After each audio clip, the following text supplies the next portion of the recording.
पतवा पे सोवई शिव शंकर गौरा चरण दाबाई गौरा चरण दाबाई हो।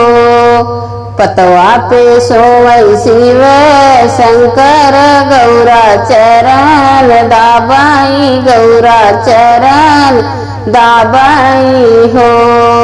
स्वामी एक बचन मोरे मनवा कहब हम तो से कहब हम तो से नी हो। राजा एक बचन मोरे मनवा कहब हम तो से कहब हम तो से नी हो। एक साल बीते बियाह के दूसर साल बीते नी हो। स्वामी बीत गए तीसरऊ साल झोपड़िया में रहते झोपड़िया में रहते नी हो। स्वामी बीत गए तीसरऊ साल झोपड़िया में रहते झोपड़िया में रहते नी हो। सोने के महलिया बनौता त खिड़की कटौता त खिड़की कटौता न हो। स्वामी महल में दोनों जने बेलसित देखत निक लागत देखत निक लागत हो। स्वामी महला में दोनों जने बेलसित देखत निक लागत देखत निक लागत हो।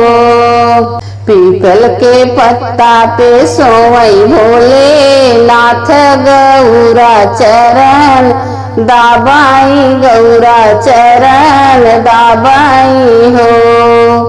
स्वामी सखिया सहेलरी मारई ताना मजाक उड़ावई त हंसी उड़ावई हो।